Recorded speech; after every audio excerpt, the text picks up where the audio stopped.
Podcast ini bisa disimak di kbrprime.id dan platform podcast lainnya.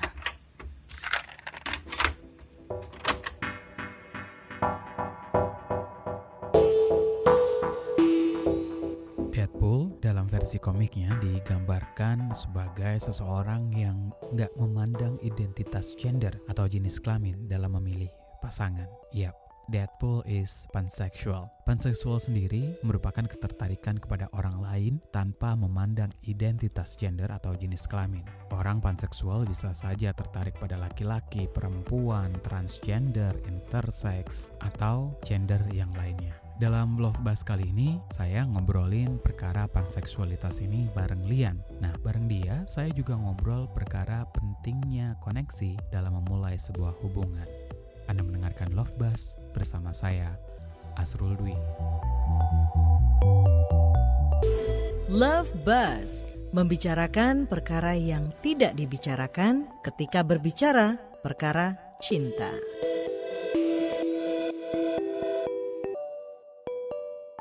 Kalau aku sempat stalking Instagramnya, model juga nggak sih dulu kayak? Iya, dulu pernah jadi model, terus mainlah di beberapa kali di perfilman seperti itu sih. Oh gitu, Iya. sempat main film juga. Iya. Itu waktu itu gimana ceritanya bisa masuk ke modeling terus juga film? Dulu sih itu karena kan saya kan maksudnya owner yang perusahaannya, jadi cari kesibukan aja. Jadi karena tidak ada kesibukan ya saya cari ke situ. Itu tapi bentar aja ya waktu itu?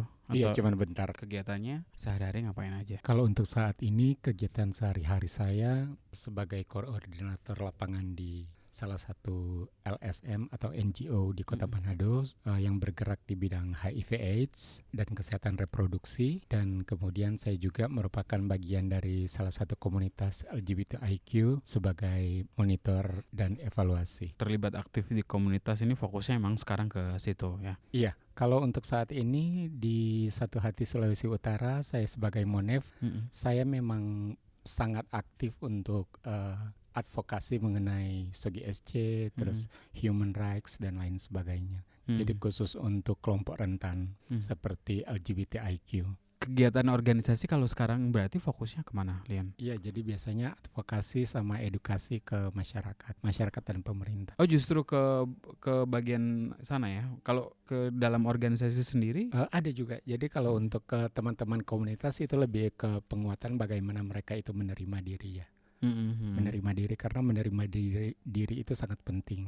Karena bagaimanapun kalau selama orang itu belum menerima dirinya sendiri, pasti seperti akan terjadi seperti identitasnya seperti tidak ada. Tapi kalau dari ke masyarakat atau juga ke pemerintahan gitu, biasanya mereka suka nanya gitu nggak sih? Jadi biasanya itu kan kami mengadakan seperti training atau sosialisasi ke masyarakat. Jadi yang diundang hanya beberapa. Terus ya berdiskusi tentang SOGI-SC. Itu yang SOGI-SC itu mengenai orientasi seksual, terus identitas gender, ekspresi dengan seks karakteristik. Ada dialog-dialog gitu nggak sih yang terjadi? Ya, jadi dialog. Jadi mereka biasanya kalau masyarakat itu kan yang tahu orientasi seksual itu hanya dua ya, hanya heteroseksual sama homoseksual.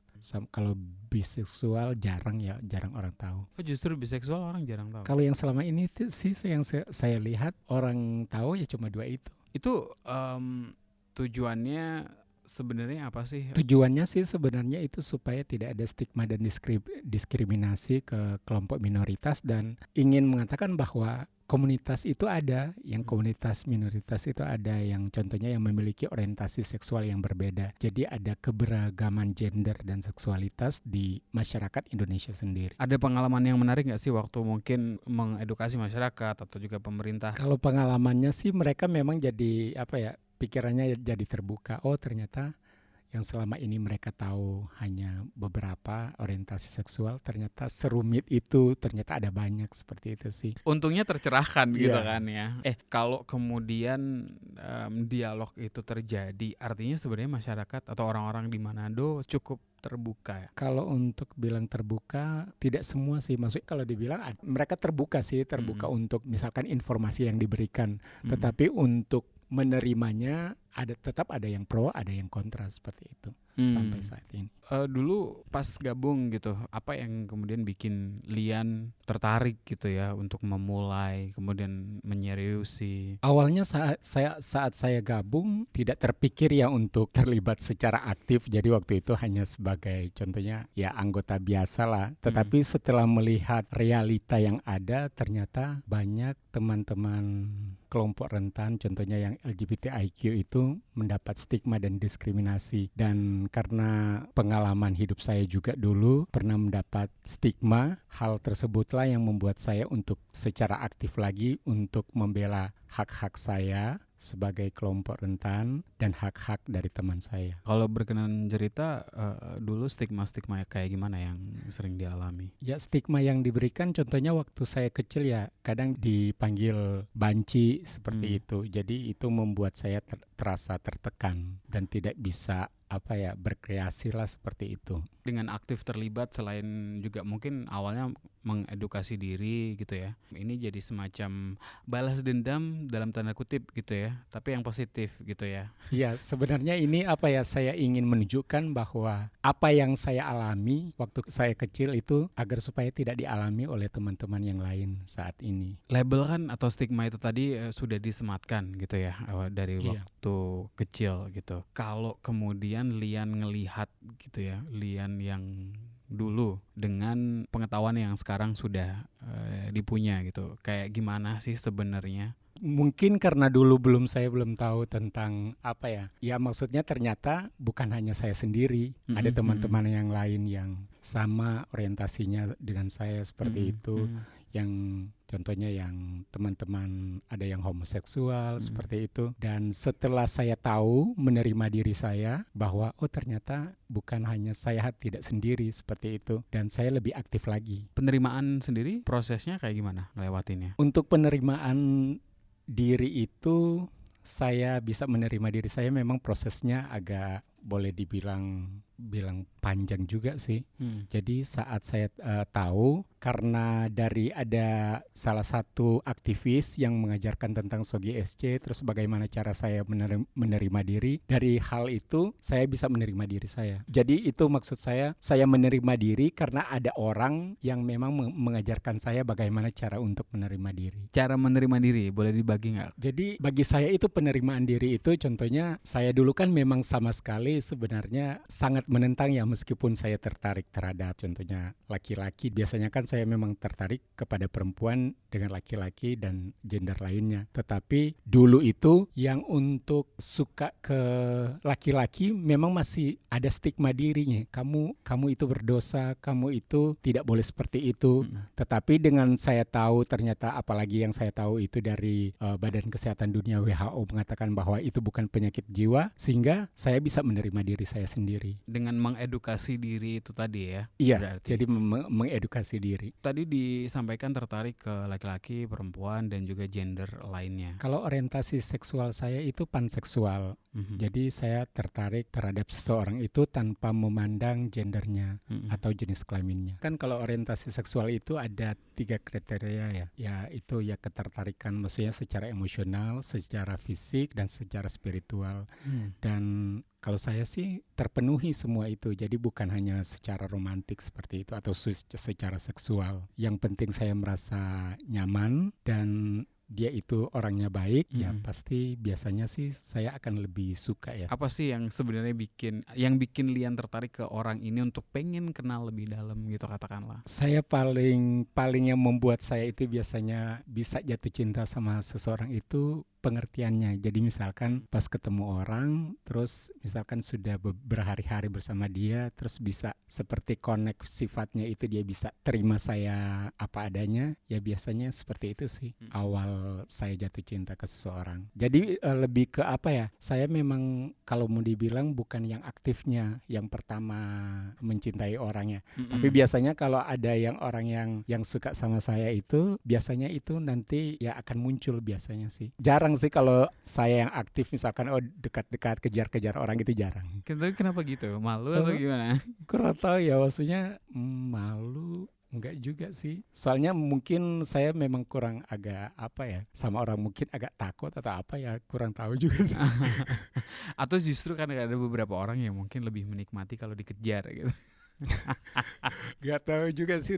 Tapi memang sih sebenarnya yang selama ini sih seperti itu. Jadi saya memang contohnya kalau saya suka seseorang ya biasanya cuman sekedar sampai disuka. Tetapi kalau untuk melanjutkan ke hubungan itu jarang, sangat jarang. Jadi biasanya kecuali misalkan saya suka, terus dia juga suka, dia ada rasa suka kepada saya, terus dia misalkan memberikan perhatian, terus ada sesuatu yang saya rasa sangat cocok dengan saya, ya biasanya itu yang dilanjutkan ke hubungan. Kan dibilang jarang banget kemudian memutuskan untuk pacaran katakanlah, PDKT aja gitu kan. Ada nggak sih hal yang bikin yakin gitu, kayaknya nih orang bisa nih buat pacaran katakanlah gitu? Sebenarnya kalau dipikir, maksudnya dibilang pacaran Atau, hanya beberapa. Hanya beberapa. Atau label itu nggak penting sebenarnya? Kalau buat saya label itu sebenarnya, soalnya ada beberapa juga yang saya dengan dia itu, dengan yang pasangan saya itu justru awet karena sebenarnya tidak tahu kapan jadiannya seperti itu. Tapi karena udah sama-sama terus akhirnya orang tahu saya dengan dia pasangan, dan ya memang seperti itu. Biasanya kan kalau orang lain kan itu merayakan mereka itu anniversary gitu. Ya pacarannya udah 2 minggu pacaran. Ya.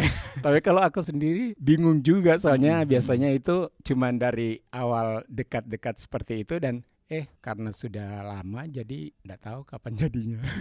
Tapi paling lama berapa tahun pacarannya? Paling lama kalau dengan perempuan biasanya dulu terakhir berapa ya? 3 tahun kali, cuman 3 tahun. Oh, oke. Ya. Itu nggak cuman sih 3 tahun, udah cukup lama juga sebenarnya. Biasanya menjelaskan juga nggak sih ke pasangan kalau orientasi saya panseksual gitu? Kalau dulu kan saya belum tahu tahu kalau ada istilah panseksual.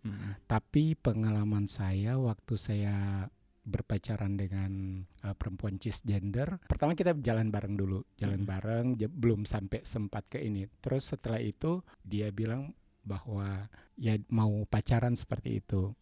Dan waktu dia bilang seperti itu, saya langsung katakan bahwa saya itu orientasi ya seperti itu. Jadi saya suka juga selain perempuan cisgender, saya juga suka sama gender yang lainnya. Waktu itu dia reaksinya kayak gimana? Reaksi kebetulan yang terakhir dia reaksinya nerima. Itu semuanya kayak gitu ya? Ada yang nerima, ada yang tidak. Biasanya yang tidak ya tidak dilanjutkan hubungannya. Iya. Capek nggak sih maksudnya harus ngejelasin tentang orientasi seksual bahkan ke pasangan gitu?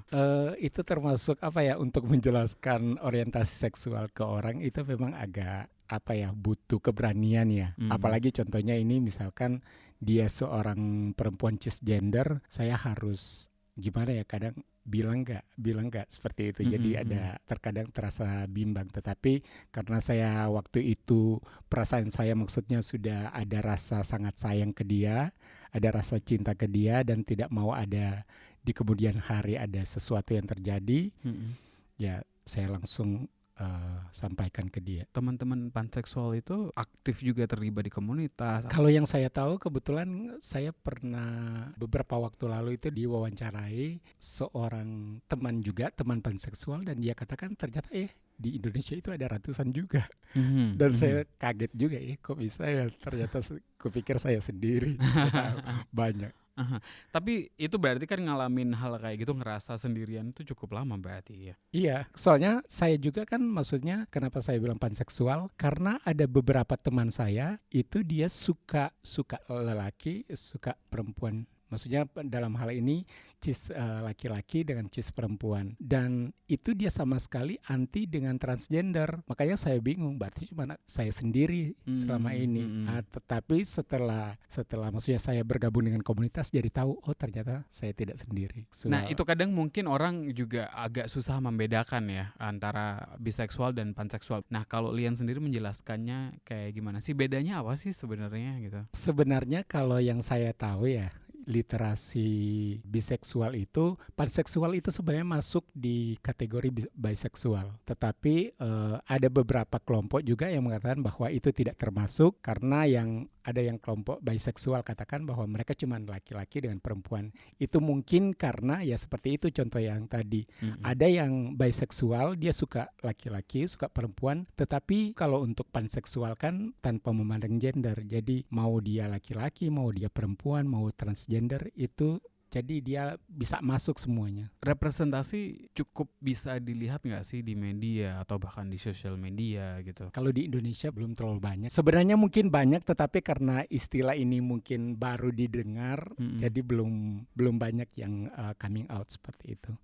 Tapi kalau di komunitas sendiri posisinya gimana? Reaksi teman-teman komunitas ini terhadap seseorang panseksual gitu? Kalau berdasarkan pengalaman Lian sendiri kayak gimana? Terkadang sih maksudnya ada stigma negatifnya seperti aduh kamu kok suka semua ya, jadi maksudnya seperti omnivora, jadi semua itu dimakan. Ngejawabnya kayak gimana ke mereka? Ya saya jawab, saya itu seperti yang lain, maksudnya seperti teman-teman yang heteroseksual, seperti homoseksual, tidak semua juga misalkan contohnya hetero, dia itu contohnya yang laki-laki, tidak semua perempuan dia suka seperti itu. Lagian kalau yang tadi secara pribadi kan untuk kemudian ngerasa connect gitu ya atau jatuh cinta kan susah gitu ya. Kalau dari saya sendiri sih memang untuk menjalin hubungan itu memang agak sulit. Kalau untuk suka mungkin biasanya bisa ya, maksudnya saya suka ke orang ini. Tetapi kalau untuk sampai ke hubungan itu memang perlu waktu. Kenapa gitu? Saya kurang tahu ya. Maksudnya sulit juga untuk dijelaskan. Jadi biasanya ya itu mungkin karena itu ya faktor yang tadi saya bilang. Saya butuh kenal dia dulu. Jadi setidaknya mungkin ya berapa persen lah saya kenal dia gitu. Terlalu picky enggak ya? Enggak kayak gitu juga ya? Oh, dibilang picky bisa juga ya. Ketika sudah mulai serius beraktivitas gitu ya di komunitas dan organisasi, kalau Lian sendiri ngelihatnya teman-teman di kota asal gitu, Manado, kayak gimana? Kalau untuk di Manado sendiri itu masih ada pro dan kontra ya. Jadi belum semua yang menerima, belum semua yang menolak juga. Jadi tidak semua yang menerima, tidak semua menolak. Menerima dalam artian? Dalam artian maksudnya masih banyak yang stigma contohnya mereka itu berdosa jadi tidak boleh masuk gereja lah atau masuk tempat ibadah lah seperti itu. Tapi ada juga yang memang beberapa yang justru mereka memanggil yang teman-teman transpuan itu atau yang LGBTIQ itu untuk beribadah seperti itu sih. Ya, di karya foto yang Lian bikin pas workshop Love Bus kan ada singgungan dikit soal gereja dan komunitas teman-teman transpuan ya. Mungkin boleh diceritain kali ya kenapa itu bikin Lian tertarik gitu. Jadi waktu itu sebenarnya itu bukan dalam perencanaan ya. Jadi pas saya mengambil foto, terus waktu itu malam sekitar jam 12, tiba-tiba ada yang datang dari Persekutuan Doa, datang mengumpulkan teman-teman transpuan untuk membagikan makanan. Tapi sebelum membagikan makanan itu, kata mereka itu ya beribadah dulu, seperti itu. Jadi waktu itu ceritanya itu mereka beribadah ya di taman itu. Setelah ibadah baru dibagikan makanannya. Kalau Lian termasuk orang yang religius atau spiritualis gitu nggak? Dulunya sih seperti itu, cuman karena pernah pas saya itu di tempat ibadah pernah dapat kata-kata yang tidak menyenangkan seperti tersudutkan, jadi makanya saya lari dari spiritualitas. Maksudnya dalam hal ini khususnya apa ya, ke tempat ibadah seperti itu. Waktu dulu ketika Lian masih berproses sampai kemudian menemukan diri gitu, ada gak sih momen-momen yang bikin Lian sadar oh ternyata saya ini gitu, seorang panseksual gitu? Iya, jadi sebenarnya kalau dari pengalaman itu tidak sekaligus. Contohnya yang transgender itu saya taunya itu saya suka ke transgender itu pas waktu saya kuliah. Jadi pas saya waktu kuliah di salah satu universitas di Kota Manado, saya bertemu dengan seorang transgender yang saya pikir awalnya dia itu seorang perempuan cisgender. Setelah berbulan-bulan bersama dia, baru tahu oh ternyata dia transgender. Tetapi waktu itu saya tidak langsung maksudnya seperti ilfil atau apa, karena rasa cinta itu sudah ada, jadi saya tidak merasa merasa dibohongi atau apa seperti itu. Kalau sama laki-laki itu ada satu orang yang sampai sekarang itu tidak bisa lupa. Dan itu pun sesuatu hal yang lucu ya, karena kalau mau ketemu saat ini saya tidak tahu wajahnya seperti apa. Maksudnya kayak gimana? Karena waktu itu ketemunya malam, terus waktu itu ke tempatnya, dan sebenarnya waktu itu bilang berhubungan seksual juga tidak, karena waktu itu saya dengan dia hanya berpelukan, dan besoknya dia itu balik ke negaranya, dan itu saya sampai stres itu sampai 3 bulan loh. Sampai 3 bulan itu saya depresi, saya tidak bisa melupakannya ya, sebenarnya sampai sekarang sih. Sampai sekarang itu saya tidak bisa melupain dia. Itu di mana? Di Manado? Waktu itu masih di Bali. Apa yang bikin momen itu nggak bisa dilupain? Saya kurang tahu sebenarnya. Saya juga heran sampai saat ini saya belum bisa pastikan kenapa saya tidak, dari semua orang itu cuman dia yang seperti contohnya ya boleh dibilang tidak tergantikan lah. Karena yang orang itu ya pas kita ketemunya malam, terus ke tempatnya, terus cuman pelukan, besoknya dia balik ke negaranya. Setelah itu saya tidak bisa lupa dia. Itu sampai saya ke psikolog seperti itu, dan hampir susah, memang tidak bisa. Cuman waktu itu ada satu teman saya, kebetulan dia seperti bisa hipnoterapi. Waktu itu dia cuma bilang satu kata waktu itu, kamu nggak usah ingat dia karena belum tentu dia juga suka sama kamu, yang dia bilang seperti itu. Baru mulai saya yang depresiku itu mulai hilang ya. Mulai hilang. Tetapi kalau mau dibilang sampai sekarang, kalau ditanya kira-kira dari semua orang ya yang pernah dengan saya itu, saya cuma mau sebut cuma satu itu. Karena memang sampai sekarang saya juga heran itu kenapa saya tidak bisa lupa dia, padahal tidak melakukan hubungan seksual, tidak pertemuan hanya sehari. Itu berarti ketemu cuma sekali, tapi ya, sebelumnya ngobrol sekali. juga nggak sih? Iya, ngobrol. Lewat? Kan cuma ngobrol. Jadi sebenarnya waktu itu tidak sengaja ya ketemu, pas ketemunya di pantai, terus ke tempatnya, terus ya sudah. Jadi benar-benar ketemu pertama kali di pantai. Jadi ketemunya itu tidak sengaja. Terus akhirnya ya. Wow. Itu kayak cerita di film-film gitu nggak sih sebenarnya? Ideally romantic gitu ya. Cinta pada pelukan pertama mungkin, atau pandangan pertama gitu nggak sih? Ya tapi memang ada kan waktu saya di Bali kan itu ada orang tua angkatku. Yang kelola juga bisnisnya. Jadi yang jadi saksi saya itu yang memang 3 bulan sama sekali itu ngurung diri di kamar, ya itu ya orang tua angkatku itu. Ini anak kenapa gitu kali ya? Iya. Berarti koneksi itu cukup penting ya? Sangat penting, bagi saya itu sangat penting. Jadi waktu contohnya ya seperti dia lah, cuman pelukan, tapi memang waktu itu pelukannya mungkin saya rasa belum ada manusia yang bisa memeluk seperti dia. Tapi sebenarnya gimana pelukannya? Sulit juga dijelasin. Padahal udah ada yang beberapa, maksudnya setelah dia kan akhirnya saya bisa yang trauma itu ya, maksudnya aku bisa lupain dia. Setelah itu ada kan yang misalkan yang dekat, tapi memang beda pelukannya, itu memang tidak ada yang pelukan seperti dia. Tapi apa sih yang dirasain waktu itu ketika pelukan itu terjadi, kalau bisa digambarkan gitu? Nyaman ya, jadi cuma 2 kali ya. Nyaman sama bahagia, cuma itu aja. Wow. Kalau dengernya sebenarnya powerful ya, karena kan yang orang cari ketika berhubungan kan to connect gitu kan, untuk ngerasa ada koneksi itu ya. Iya, itu saya sebenarnya orangnya sangat sulit untuk jatuh cinta ke orang ya. Tetapi yang saya heran ini kok bisa ya yang satu ini sampai dunia sekarang itu saya tidak bisa lupa. Padahal itu sudah dari tahun 2013 loh. Udah lama banget, sampai sekarang aku tidak bisa lupa. Dan belum juga ketemu orangnya siapa? Sudah coba cari di internet, coba lewat cari email dengan segala macam, itu nggak ada. Sempat ngalamin depresi, ke psikolog juga gitu? Yang saya bikin depresi itu saya tidak bisa lupain dia. Kan dia balik ke negaranya. Jadi dia itu dari Jepang, inisialnya KH. Dan saat dia kembali ke sana itu yang bikin depresi itu tidak bisa melupakan dia, dan saya tidak bisa melakukan aktivitas apapun. Jadi seperti saya tidak bisa hidup tanpa dia, seperti itu. Patah hati gitu sebenarnya. Mungkin Itu kali pertama patah hati atau sebelumnya udah pernah patah hati? dari semua sih yang dia yang memang buat seperti itu ya, yang memang sampai depresi seperti itu. Saya juga sulit untuk jelasinnya. Mungkin karena sebenarnya awalnya contohnya waktu itu kan dia juga nggak kasih tahu ya sebenarnya namanya. Jadi pas ketemu dia orangnya agak misterius, asalnya dari mana nggak tahu. Tetapi saya tahunya saat kan disuruh waktu itu kan dia bilang bookingin dong tiket mau pulang katanya. Nah saat itu kesempatanku untuk nanya pasportmu mana, nanti saya yang yang belikan tiketnya. Setelah itu dia kasih pasportnya, terus saya lihat oh ternyata namanya ini ya, nama aslinya ini, terus dari negara ini ya, seperti itu sih.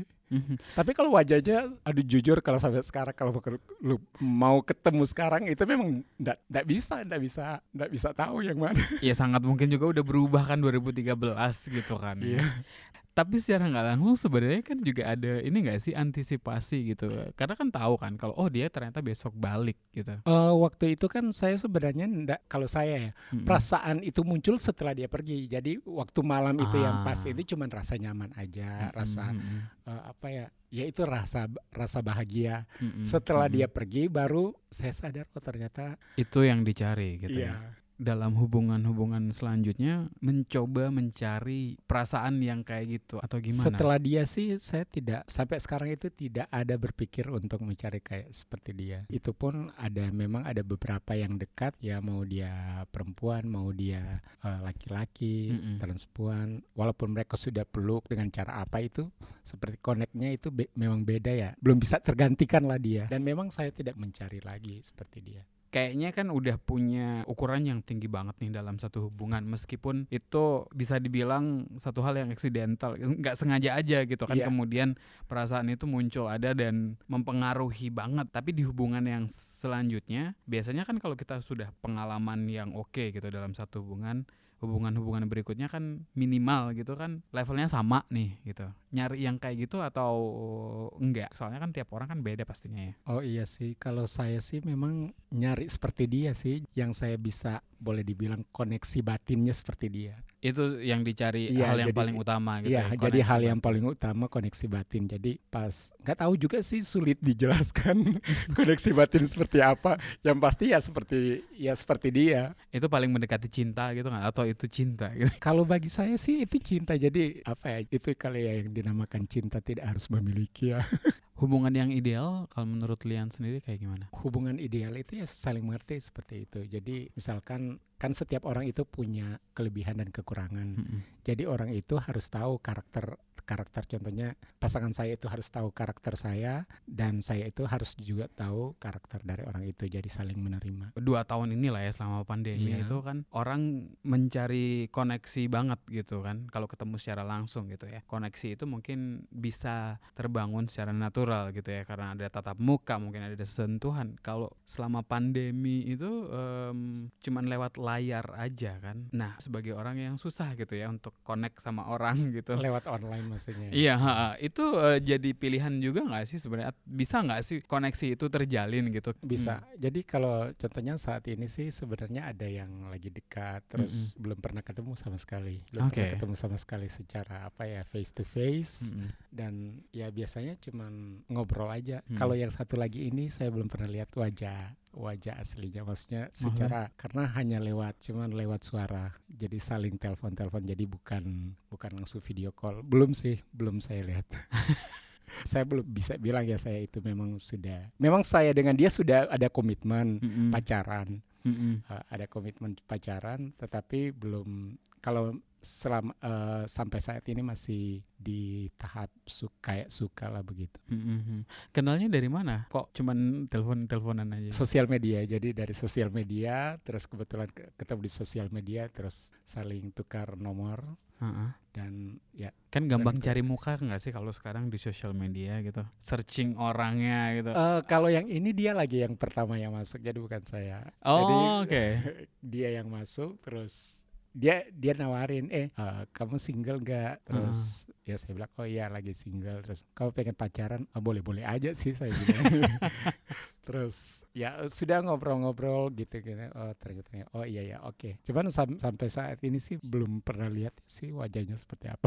Berapa lama telepon? Belum sih, kalau yang ini baru beberapa bulan. Apa yang bikin menunda dulu gitu untuk video call minimal? Saya orangnya itu termasuk orang yang bukan yang memulai duluan ya. Lebih ke pasif kali ya. Jadi kecuali dia yang minta baru. Saya jarang yang paling aktif seperti itu kalau dalam hubungan. Oke, berarti nanti setelah dia dengerin ini mungkin akan langsung video call gitu ya. Mudah-mudahan sih. Mudah-mudahan sesuai ekspektasi sih. Sesuai ekspektasi. Tapi fisikalitas gitu penting gak sih buat Lian? Sampai saat ini saya itu sulit menjelaskan saya suka. Maksudnya kalau secara suka itu memang hampir semua ya terlintas itu bisa suka. Tetapi kalau untuk memang cinta atau hubungan itu saya lebih ke sifatnya, ke karakternya, ke personalitinya. Karena yang penting itu ada nyari koneksi. Biasanya gitu orang kan juga ada usaha gitu lah ya untuk menjalin itu atau menemukan itu. Caranya macam-macam kan tiap orang. Kalau Lian sendiri kayak gimana? Kalau yang selama ini sih saya jarang ya misalkan. Biasanya kalau misalkan dia nanya sesuatu dan saya memang kalau chat tuh biasanya kadang cuma tanya apa, saya jawab ya pendek-pendek, jarang soalnya tanya, kecuali dia telepon baru cuman ditanya, misalkan yang ditanya A pasti saya jawabnya A. Jadi kalau biasanya kan yang lain kan istilahnya gombal ya, jadi panjang banget gini saya jarang sih. Bukan tipe romantis kali atau apa, straight to the point aja gitu ya.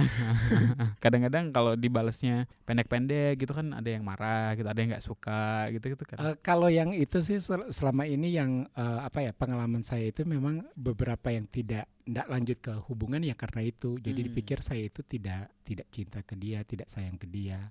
Karena mungkin saya seperti cuek. Memang karakter saya seperti itu ya. Jadi misalkan apa yang ditanya ya cuman itu. Jadi biasanya cuman jawabnya singkat-singkat seperti itu.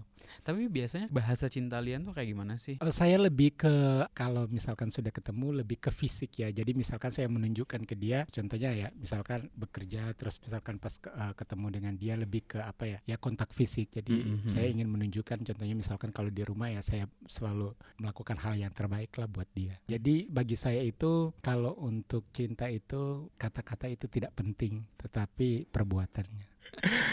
Definisi cinta menurut Lian apa? Cinta itu saat kita saling mengerti, itu saja sih. Simple. Jadi kalau dia mengerti saya mengerti dia juga, ya itu syarat utama. Jadi kalau dia tidak mengerti saya ya tetap tidak bisa dilanjutkan. Kalau kamu punya saran, komentar, atau ingin berbagi cerita, boleh banget. Email ke podcast@kbrprime.id dan tulis Love Buzz untuk subjek emailnya. Cerita Lian perkara pertemuannya dengan seseorang di Bali yang hanya 1 malam narik ingatan saya ke sebuah film, Before Sunrise. Dalam film itu, Celine bilang, if there's any kind of magic in this world, it must be in the attempt of understanding someone, sharing something. I know it's almost impossible to succeed, but who cares really? The answer must be in the attempt.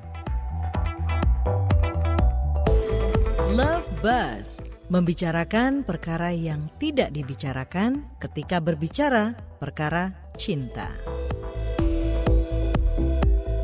Kunjungi kbrprime.id untuk menyimak beragam podcast lainnya dari KBR.